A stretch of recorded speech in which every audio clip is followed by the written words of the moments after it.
ওয়ালাইকুম আসসালাম। আলহামদুলিল্লাহ, আমি ভালো আছি। তোমরা কেমন আছো? তাবাসসুম, আল্লাহর রহমতে ভালো আছি। ইকরা। সালামু আলাইকুম স্যার। ওয়ালাইকুম আসসালাম। স্যার একটা প্রশ্ন আছে।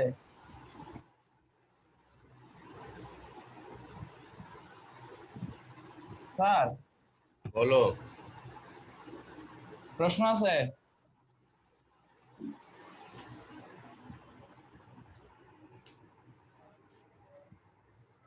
প্রশ্নটা হচ্ছে স্যার, আজকে পরীক্ষার কাঠামো কেমন হবে? শুধু সৃজনশীল হবে না স্যার, অন্য কিছু তো হবে না? হ্যাঁ, শুধু সৃজনশীল হবে। তোমাদের অন্য পরীক্ষাগুলো যেভাবে হচ্ছে 4টা সৃজনশীল থাকবে, একটা অ্যান্সার করতে হবে। না না, একটা বাদ দেওয়া যাবে, যে কোনো 3টা অ্যান্সার করতে হবে। স্যার পরীক্ষা আজকে? পরীক্ষা আজকেই তো। দেখে দেখে নিও, তোমাদের শিডিউলটা হ্যাঁ দেখে স্যার, নিও। আজকেই হবে পরীক্ষা, সন্ধ্যা আজকে 7টা থেকে 9টা 5 পর্যন্ত। আজকের পর থেকে বিজিএস শেষ তো। আজকে বিজিএস তোমার মানে যে প্রথম অংশের বিজিএস আজকে শেষ, 3টা ক্লাসের পরে 3টা ক্লাস থেকে পরীক্ষা। Okay sir. এই আর কি, আজকে তোমার 8টা 5-এ স্টার্ট হবে, 9টা 5-এ শেষ হবে। ইনশাআল্লাহ। তোমরা দেখে নিও, তোমরা একবার ঢুকে দেখে নিও।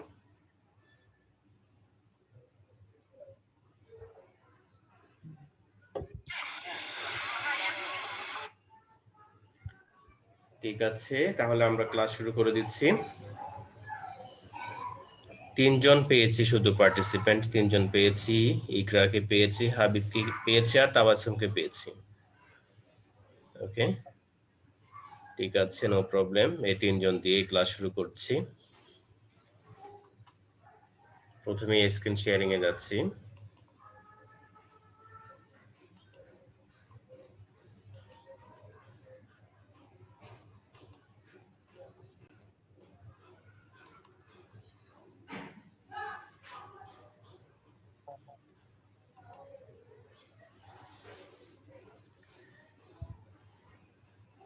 দেখো তো আমার কম্পিউটারের স্ক্রিন দেখা যাচ্ছে নাকি?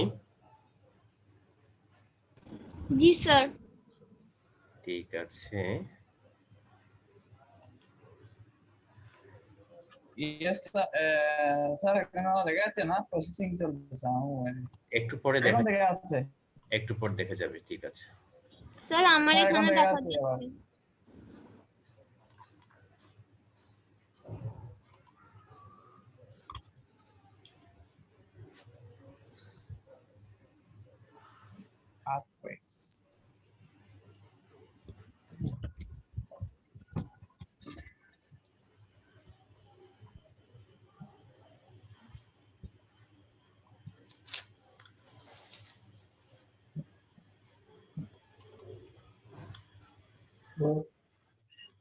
Welcome to south Asian schools online presentation.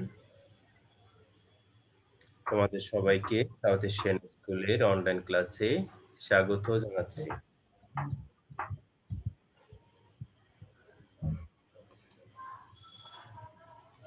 তোমাদের ক্লাস নিচ্ছি তোমাদের বাংলাদেশ ও বিশ্ব পরিচয় শিক্ষক হামিদ রশিদ জাভেদ।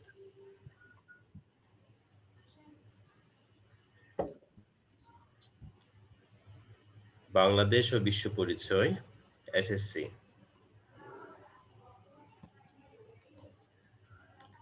চতুর্থ অধ্যায়, বাংলাদেশের ভূপ্রকৃতি ও জলবায়ু।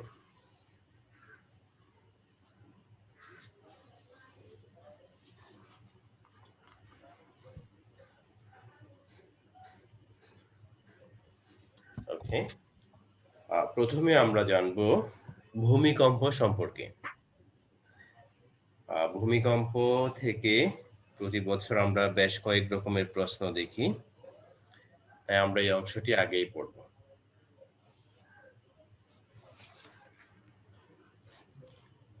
প্রথমেই যে বলতে চাই, ভূমিকম্প কাকে বলে বা ভূমিকম্প বলতে কি বুঝছো? আর্থকোয়েকস।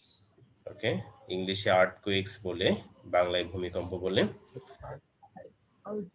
ওকে, ভূমিকম্প বলতে কি বোঝায় এমন প্রশ্নের উত্তরে আমরা লিখব ভূপৃষ্ঠের আকস্মিক এবং স্বল্পস্থায়ী। আকস্মিক মানে হঠাৎ করে হয়, হঠাৎ করে কোনো পূর্বাভাস হয় না। যেমন আমরা যখন ঘূর্ণিঝড় হয়, যখন জলোচ্ছ্বাস হয়, আগে থেকে আবহাওয়া বিভাগ একটা কি দেয়, একটা সতর্ক সংকেত দেয়, যে একটা টাইমের কথা বলে সবাইকে সতর্ক থাকতে বলে। কিন্তু ভূমিকম্প হঠাৎ করে হয়, কখন হবে আগে থেকে কোনো সতর্ক বাণী দেওয়া যায় না। ওকে, তাই বলা হচ্ছে ভূপৃষ্ঠের আকস্মিক এবং ক্ষণস্থায়ী কম্পনকে ভূমিকম্প বলে। ভূমিকম্প একটি প্রাকৃতিক দুর্যোগ। সভ্যতার বহু ধ্বংসলীলার কারণ হিসেবে ভূমিকম্পকে দায়ী করা হয়। স্যার আসসালামু আলাইকুম। ওয়ালাইকুম আসসালাম। কে জয়েন করেছো? স্যার আমি আমি বলতে মিরাজ জয়েন করেছে। ঠিক আছে, ওকে, স্বাগতম আমাদের স্কুলের ক্লাসে। ওকে, ভূমিকম্পের তাহলে আমরা পড়ছিলাম ভূমিকম্প সম্পর্কে। তাহলে ভূমিকম্প হচ্ছে একটি ভূপৃষ্ঠের আকস্মিক এবং ক্ষণস্থায়ী স্বল্পস্থায়ী কম্পনকে ভূমিকম্প বলে। ভূমিকম্প একটি প্রাকৃতিক দুর্যোগ। সভ্যতার বহু ধ্বংসলীলার কারণ হিসাবে ভূমিকম্পকে দায়ী করা হয়। অনেক সভ্যতা ধ্বংস হয়েছে ভূমিকম্পের কারণে, অনেক মানুষ মারা গিয়েছে। যেমন জাপানে সবচেয়ে বেশি ভূমিকম্প হয়, জাপানকে ভূমিকম্পের দেশ বলা হয়। আচ্ছা, যাই হোক, সাধারণত টেকটনিক, এটা কি ভূপ্রকৃতিগত কারণ না? বুঝি নাই। স্যার জাপানে যে সবচেয়ে বেশি ভূমিকম্প হয় পৃথিবীর হ্যাঁ অন্যান্য দেশের তুলনায়, হ্যাঁ, এটা কি স্যার ভূপ্রকৃতিগত না মানুষ সৃষ্ট কোনো কারণ? এটা ভূপ্রাকৃতিক কারণ, ভূপ্রাকৃতিক কারণেই হয় মেইনলি। ঠিক আছে,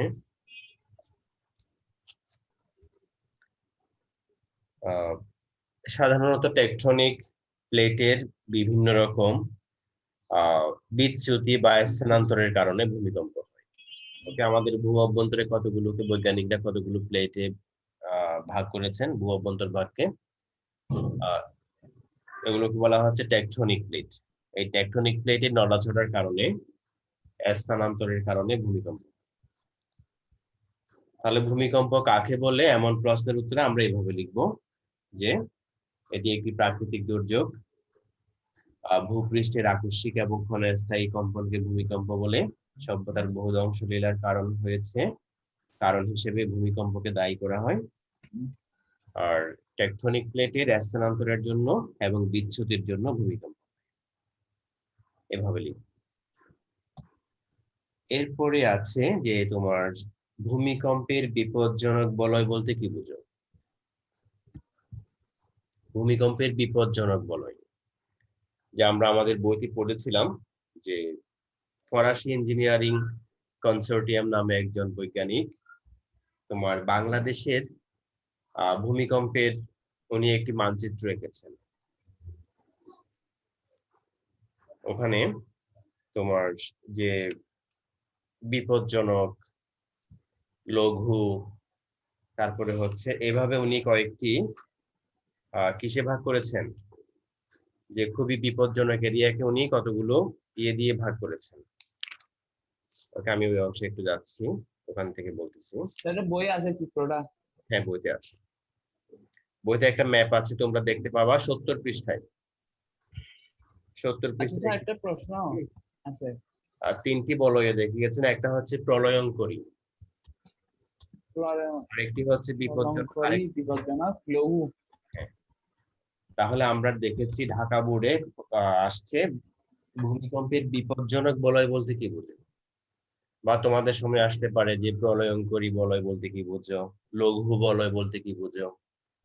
তাহলে আমরা এই অংশটি ভালো করে শিখে নিব। তাহলে আমি আজকে বলছি বিপজ্জনক বলয় কি। বাংলাদেশের ভূমিকম্প বলয় সংবলিত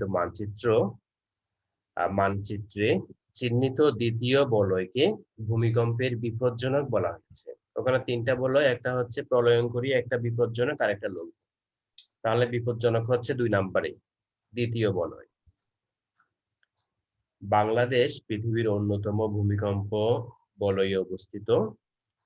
1989 সালে ফরাসি ইঞ্জিনিয়ারিং কনসোর্টিয়াম বাংলাদেশের ভূমিকম্প বলয় সংবলিত একটি মানচিত্র আঁকেন।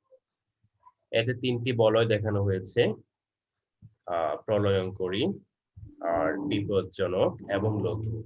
এর মধ্যে দ্বিতীয় বলয় হিসাবে হচ্ছে বিপজ্জনক। বিপজ্জনক হচ্ছে ঢাকা, টাঙ্গাইল, বগুড়া, দিনাজপুর, কুমিল্লা আর রাঙ্গামাটি। এগুলো হচ্ছে বিপজ্জনক বলয়। সবচেয়ে ডেঞ্জারাস হচ্ছে কোনটা? তোমার প্রলয়ঙ্করী। প্রলয়ঙ্করীতে কিন্তু আমরা আছি, ঢাকা। চট্টগ্রাম আছে, সিলেট আছে, তারপর তোমার বান্দরবান আছে। ওটা হচ্ছে প্রলয়ঙ্করী।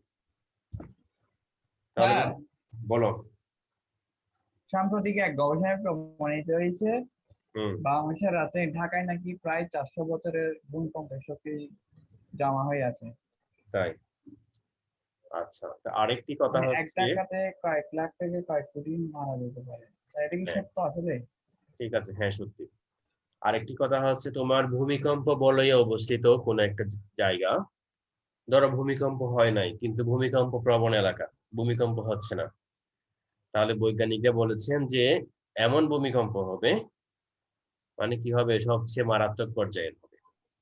আর ঢাকায় হলে তো আরো বেশি ডেঞ্জারাস হবে, যেহেতু ঢাকায় মানুষ বেশি, তারপর তোমার যে বিল্ডিং বেশি, মাঝখানে গলিপথ কম, মানে একদম অপরিকল্পিত।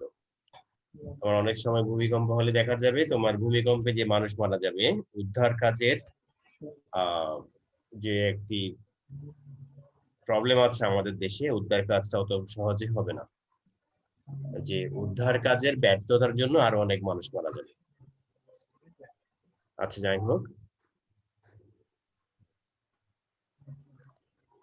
তাহলে আমরা জেনেছি ভূমিকম্পের বিপজ্জনক বলয় কি আর ভূমিকম্প কাকে বলে। তাহলে আমরা বিপজ্জনক জানলে প্রলয়ঙ্করী বলয় সম্পর্কেও জানবো। তাহলে প্রলয়ঙ্করী হচ্ছে প্রথম বাংলাদেশের ভূমিকম্প বলয় সংবলিত প্রথম চিহ্নিত বলয়কে প্রলয়ঙ্করী বলা হয়। এরপর আমরা সেম কথা লিখবো, ফরাসি ইঞ্জিনিয়ার কনসোর্টিয়াম 3টি বলয় দেখিয়েছেন, তার মধ্যে প্রথমটি হচ্ছে প্রলয়ঙ্করী। প্রলয়ঙ্করীতে কি কোন কোন কোন এরিয়া আছে সেটাও বলবো, যে চট্টগ্রাম আছে, তারপর হচ্ছে সিলেট আছে, এরপরে বান্দরবান আছে। ওকে, ঠিক আছে, আমরা পরের অংশে যাচ্ছি।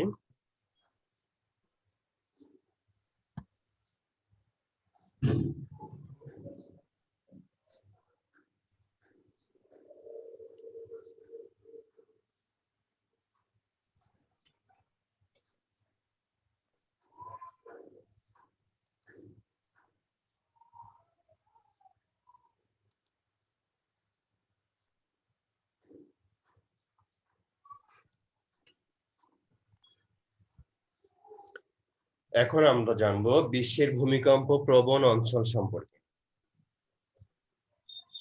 ওকে, পুরাটা পরীক্ষা আসবে না, এখান থেকে ভাগ করে করে আসবে। যে এখান থেকে আসতে পারে যে বিশ্বের ভূমিকম্প প্রবণ অঞ্চল হিসাবে প্রশান্ত মহাসাগরীয় অংশের বর্ণনা দাও। ওকে, এখান থেকে প্রশান্ত মহাসাগরীয় অংশের বর্ণনা, অথবা আসতে পারে যে ভূমধ্য সাগরীয় থেকে হিমালয় অংশের বর্ণনা দাও, অথবা আসতে পারে বিশ্বের ভূমিকম্প প্রবণ অঞ্চল হিসেবে মধ্য আটলান্টিক থেকে ভারত মহাসাগরীয় শৈলশিরা অংশের বর্ণনা দাও। আচ্ছা, তাহলে আমরা প্রথমে পড়ব যে বিশ্বের ভূমিকম্প প্রবণ অঞ্চল হিসাবে প্রশান্ত মহাসাগরীয় অংশের বর্ণনা। তাহলে আমাদের বইতে এই সম্পর্কিত একটি ম্যাপও আছে 69 নম্বর পৃষ্ঠায়। প্রথমে আমরা প্রশান্ত মহাসাগরের বর্ণনা দিচ্ছি, যে প্রশান্ত মহাসাগরের বহিঃসীমানা বরাবর সবচেয়ে বেশি ভূমিকম্প হয়। ওকে, এই অংশ স্যার আছে। প্রশান্ত মহাসাগরের বহিসীমা বরাবর বলতে কোন অঞ্চল দিকে বোঝানো হয়েছে? অর্থাৎ যে সীমান্তবর্তী যে অঞ্চল আছে, কেমন সীমান্তবর্তী অঞ্চল, যে আরেকটি দেশের সাথে অথবা সাগরের পাশ ঘেঁষে যে তোমার সীমান্তবর্তী অঞ্চল থাকে না, ওরকম সীমান্তবর্তী এলাকা, যে প্রশান্ত মহাসাগরের বহিঃসীমানা বরাবর বেশি ভূমিকম্প হয়। এই অংশের মধ্যে আছে কি কি? জাপান আছে, ফিলিপাইন আছে, চিলি আছে, এলিসিয়ান দ্বীপপুঞ্জ আছে, আলাস্কা আছে। এগুলো সবচেয়ে বেশি ভূমিকম্প প্রবণ এলাকা হিসেবে পরিচিত।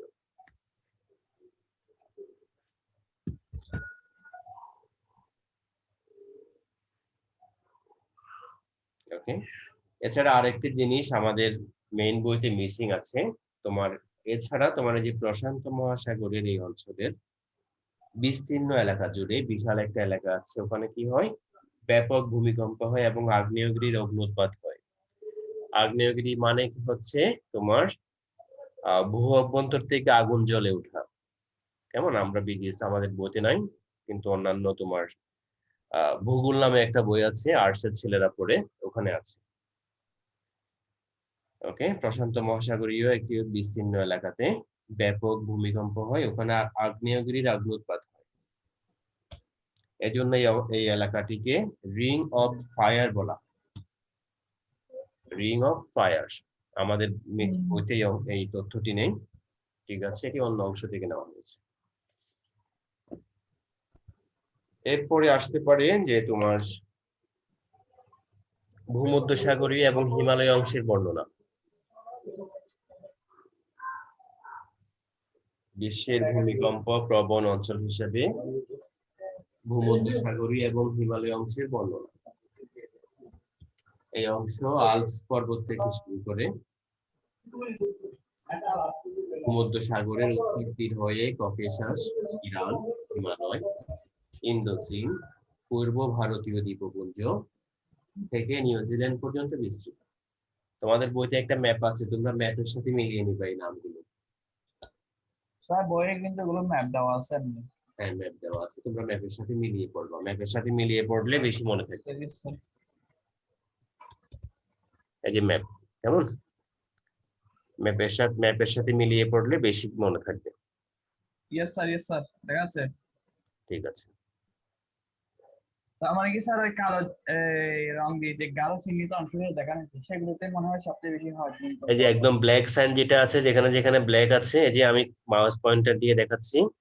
আর এটা কি একদম গাঢ় না ব্ল্যাক? হ্যাঁ, একদম গাঢ় ব্ল্যাক, এখানে বেশি ভূমিকম্প হয়।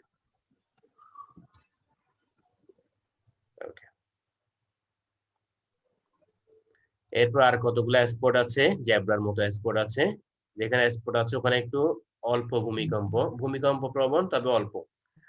আর যেখানে একদম ব্ল্যাক আছে গাঢ়, ওখানে হচ্ছে বেশি ভূমিকম্প প্রবণ অঞ্চল। ওকে,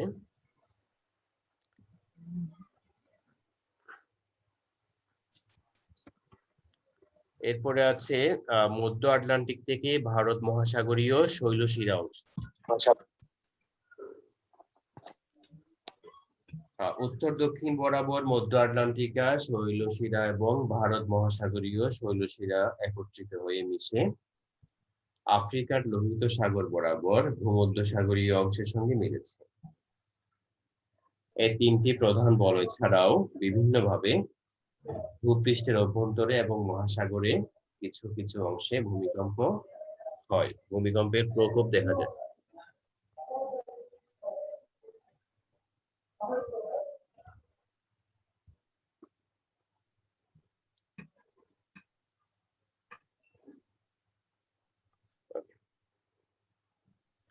এখন আমরা বাংলাদেশে ভূমিকম্পের কারণ সম্পর্কে একটু জেনে নিই। It's also important. বাংলাদেশে ভূমিকম্পের কি কি কারণ আছে?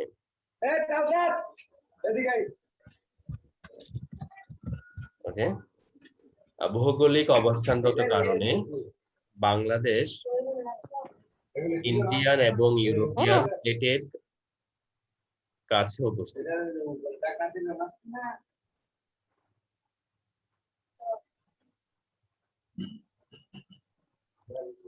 ভৌগোলিক অবস্থানগত কারণে বাংলাদেশ ইন্ডিয়ান এবং ইউরোপিয়ান প্লেটের কাছে অবস্থিত। এই কারণে বাংলাদেশ ভূমিকম্প প্রবণ অঞ্চল।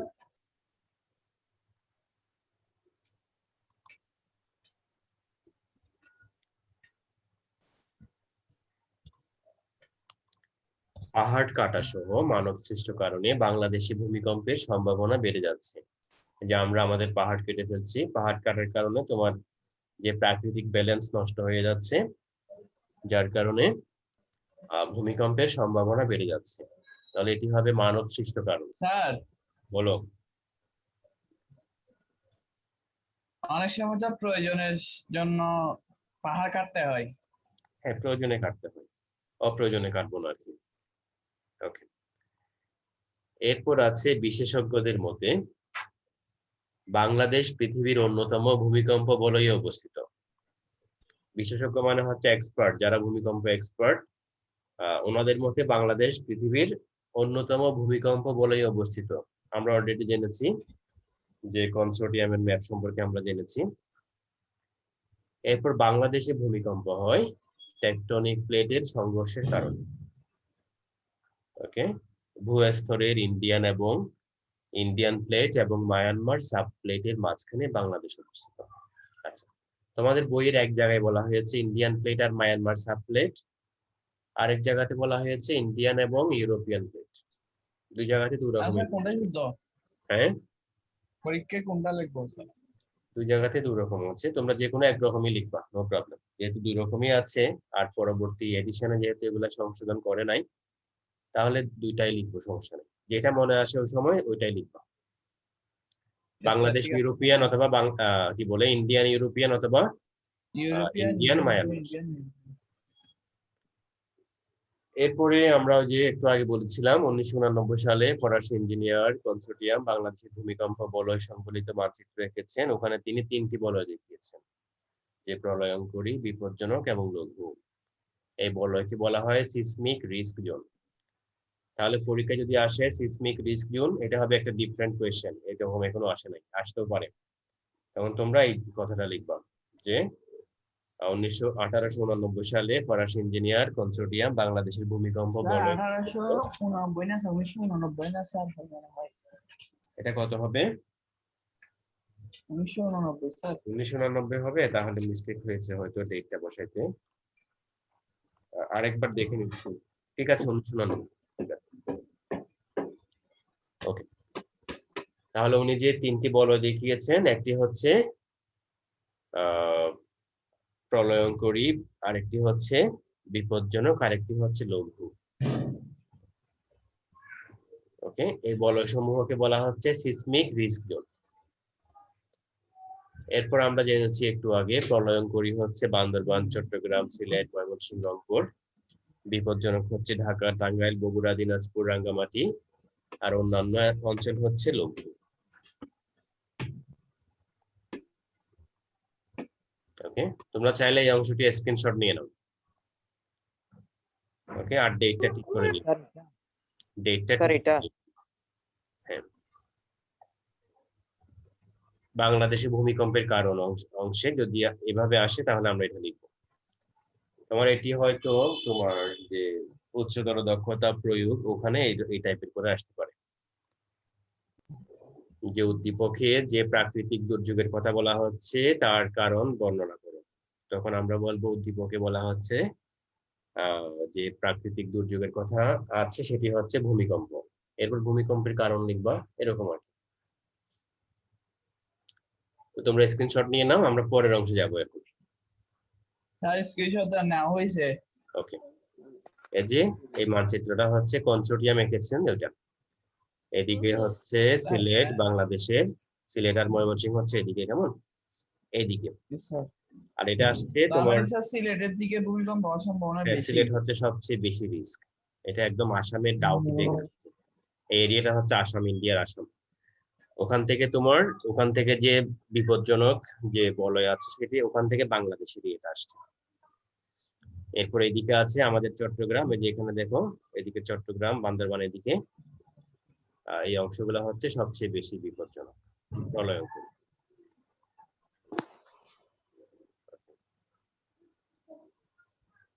দেখো স্যার, রাস্তা মনে হয় দিয়ে স্যার হয়েছে ভূমিকম্পের কারণে। হ্যাঁ স্যার। ভূমিকম্পের ঝুঁকি মোকাবেলায় বাংলাদেশের প্রস্তুতি। ওকে, তাহলে প্রথম একটি কথা হচ্ছে বাংলাদেশে আসলে তেমন কোনো প্রস্তুতি নেই।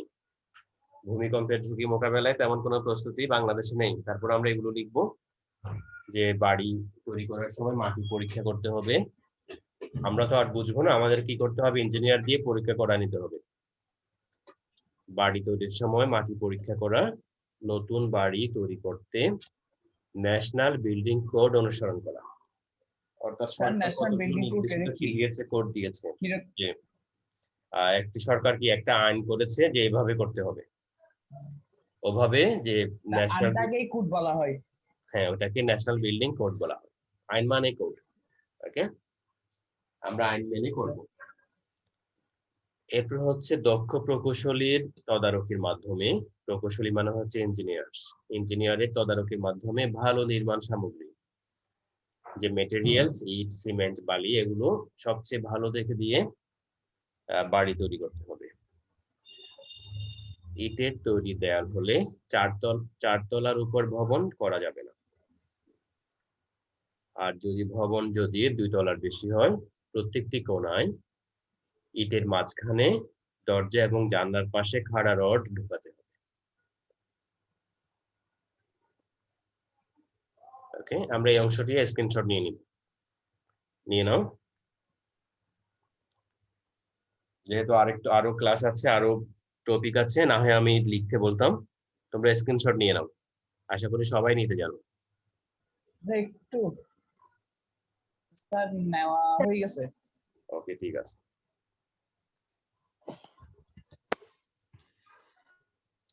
এরপর একজন ব্যক্তির কি করণীয় আছে, ভূমিকম্প চলাকালীন সময় আমাদের কি করণীয় আছে, ভূমিকম্পের পরে একজন সচেতন ব্যক্তির কি করণীয় আছে, আমরা জেনে নিব। বইতে খুব সুন্দর করে লেখা আছে, কেমন? আমরা জেনে নিব। এখন আমরা অন্য একটি অংশে যাব।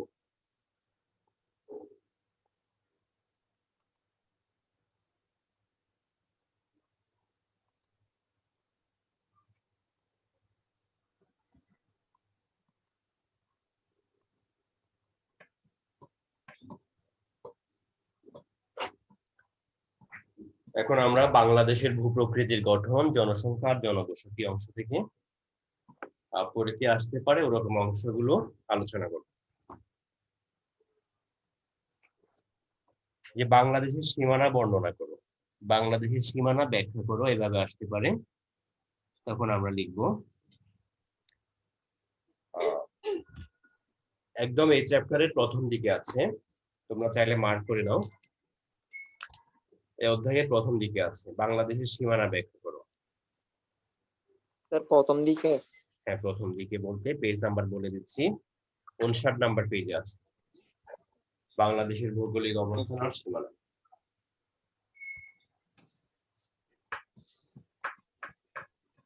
তাহলে আমরা লিখব বাংলাদেশের অবস্থান হচ্ছে এশিয়া মহাদেশের দক্ষিণে। এশিয়া মহাদেশের দক্ষিণে বাংলাদেশের অবস্থান। বাংলাদেশের মোট আয়তন 1,47,570 বর্গ কিলোমিটার। এটি এখন চেঞ্জ হয়েছে, এখন একটু বেড়েছে, কেমন? 1,47,579 বর্গ কিলোমিটার, যদিও এখনো বইতে আসে না সেটা। এরপর হচ্ছে অথবা 56,977 বর্গ মাইল। বাংলাদেশের উত্তরে কি আছে, দক্ষিণে কি আছে, পশ্চিমে কি আছে, পূর্বে কি আছে, এখানে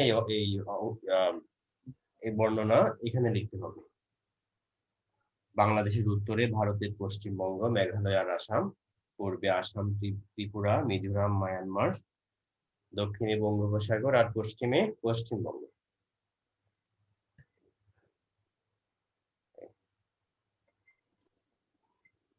তাহলে বাংলাদেশের সীমানা ব্যাখ্যা করো আসলে আমরা এইভাবে লিখব, বাংলাদেশের অবস্থান এশিয়া মহাদেশের দক্ষিণে, বাংলাদেশের মোট আয়তন 1,47,570 বর্গ কিলোমিটার অথবা 56,977 বর্গ মাইল। বাংলাদেশের উত্তরে আছে ভারতের পশ্চিমবঙ্গ, মেঘালয়, আসাম, পূর্বে আসাম, ত্রিপুরা, মিজোরাম, মিয়ানমার, দক্ষিণে বঙ্গোপসাগর এবং পশ্চিমে পশ্চিমবঙ্গ। আমাদের ম্যাপ আছে, ম্যাপের সাথে মিলিয়ে পড়ে নেব।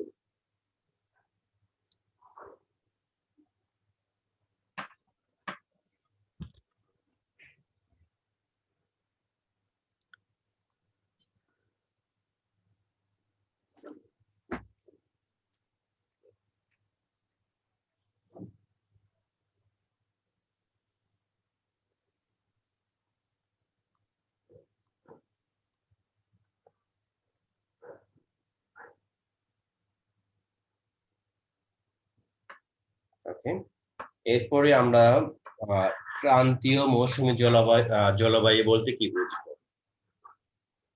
ক্রান্তীয় মৌসুমী জলবায়ু, ক্রান্তীয় মৌসুমী জলবায়ু কাকে বলে এমন প্রশ্ন যদি আসে তাহলে আমরা লিখব যে কর্কট ক্রান্তি এবং মকর ক্রান্তি রেখার কাছাকাছি স্থানে, কর্কট ক্রান্তি আর মকর ক্রান্তি রেখার কাছাকাছি স্থানে মৌসুমী বায়ুর প্রভাব বেশি হওয়ায় সেখানকার জলবায়ু ক্রান্তীয় মৌসুমী জলবায়ু নামে পরিচিত। ওকে, তাহলে তো তোমাদের প্রশ্ন থাকতে পারে কর্কট ক্রান্তি কি, মকর ক্রান্তি কি, এগুলো হচ্ছে চ্যাপ্টার 4 এর অংশ। চ্যাপ্টার 4 যেহেতু বাদ দিয়েছে, চ্যাপ্টার 4 না, চ্যাপ্টার 3 সৌরজগৎ, ভূমণ্ডল, এই অংশটি। কেমন, এটি যেহেতু আমাদের জি এবার স্যার। থাকবে না, বাদ পড়েছে, তাহলে আমরা এখন ওদিকে যাচ্ছি না, আমরা এখানকার গুরুত্বপূর্ণ টপিক গুলো দেখে নিব। স্যার অধ্যায় 4। আমরা এখন অধ্যায় 4-এ আছি। অধ্যায় 3 নেই জি আমাদের, স্যার। অধ্যায় 4 আছে।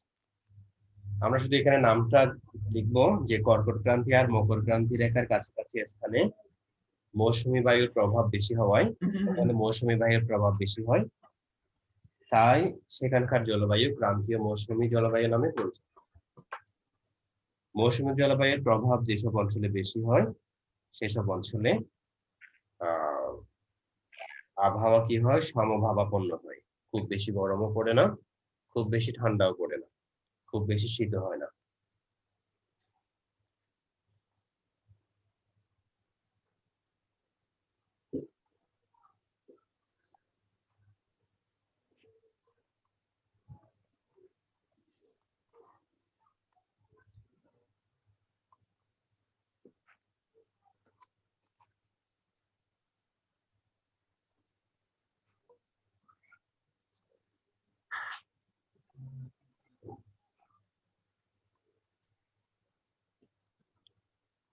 বাংলাদেশের প্রায় সব জায়গাতে জনবসতি আছে, কেন? এভাবে প্রশ্ন আসতে পারে, কেন বাংলাদেশের সব জনসংখ্যা জায়গাতে ঘনত্ব জনবসতি অত্যন্ত আছে? বেশি। হ্যাঁ, বলো দেখি। জনসংখ্যা ঘনত্ব অত্যন্ত বেশি এবং হুম, এবং বিভিন্ন প্রয়োজনে। ঠিক আছে, তাহলে এমন প্রশ্ন যদি আসে আমরা লিখবো, একটু ডিটেলস লিখবো যদি অনুধাবনে লিখতে হয়। বাংলাদেশের ভূ প্রকৃতিতে তেমন কোনো পার্থক্য না থাকায় দেশের প্রায় সব জায়গাতে জনবসতি আছে। মানে পুরো দেশটার ভূপ্রাকৃতিক যে বৈশিষ্ট্য সেটি প্রায় একই রকম। বাংলাদেশ নদীবাহিত উর্বর পলিমাটি দ্বারা সৃষ্ট সমতল ভূমির দেশ। এই অঞ্চলে কৃষি আবাদ অনেকটা সহজসাধ্য, সহজেই কি হয় আর কৃষি উৎপাদন করা যায়। আমরা যেটা লাগাই সেটাই ফলে। কেমন, চাল হলে চাল, ডাল হলে ডাল, আলু হলে আলু, আমরা জমিতে যেটাই ফেলি সেটাই ফলে। এছাড়া বাংলাদেশের প্রায় সব জায়গাতে আবহাওয়া প্রায় একই রকম, এসব কারণে বাংলাদেশের প্রায় সব জায়গায় জনবসতি আছে।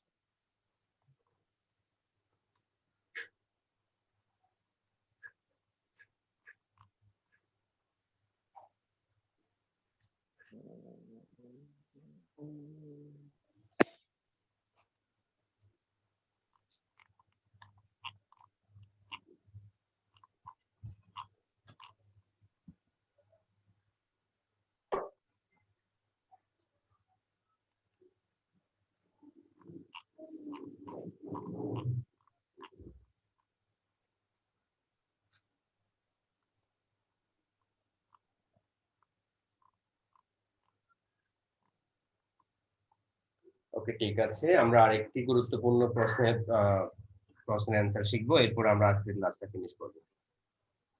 এই বরেন্দ্রভূমি সৃষ্টি হয়েছে কিভাবে ব্যাখ্যা করো। এই অংশটি খুব গুরুত্বপূর্ণ। বরেন্দ্রভূমি সৃষ্টি হয়েছে কিভাবে? প্লাইস্টোসিন কালে ওকে, প্রায় বাংলাদেশের 25,000 বছর পূর্বে ওকে, ঠিক আন্ত আছে, বরফ গলা ওকে ওকে, ঠিক আছে, ভেরি গুড হাবিব, ঠিক আছে। বাংলাদেশের উত্তর পশ্চিম অঞ্চলে অবস্থিত বরেন্দ্রভূমি পুরাতন পলল হিসেবে আখ্যায়িত প্লাইস্টোসিন কালে গঠিত হয়েছিল। হাবিব যেটা বলেছে একটু আগে, আনুমানিক 25,000 বছর আগে, আগের সময়কে বলা হচ্ছে প্লাইস্টোসিন কাল। এই সময় তুষার যুগ শেষে বরফ গলা পানিতে প্লাবনের সৃষ্টি হয়ে বরেন্দ্রভূমি সৃষ্টি হয়েছে। বাংলাদেশের কোন কোন এলাকায় বরেন্দ্রভূমি আছে? তাহলে এই প্রশ্নের উত্তর হিসেবে আমরা লিখব যে বরেন্দ্র, এই বরেন্দ্র এটাকে যদি আমরা ভাঙ্গি তাহলে ব দিয়ে হচ্ছে কি বগুড়া, র দিয়ে হচ্ছে রাজশাহী, রংপুর, দন্ত ন দিয়ে হচ্ছে নওগাঁ, দ দিয়ে হচ্ছে দিনাজপুর। এই যে বরেন্দ্র যে নামটা আছে, এখানকার এক একটা লেটার দিয়ে এক একটা দেশের নাম বললে হয়ে যাচ্ছে, কেমন? তবে ঠিকভাবে লিখবা। আবারও বলছি, বরেন্দ্রতে ব দিয়ে হচ্ছে বগুড়া, র দিয়ে হচ্ছে রংপুর আর রাজশাহী, তারপরে হচ্ছে দন্ত ন দিয়ে নওগাঁ, আর দ দিয়ে দিনাজপুর। ঠিক আছে,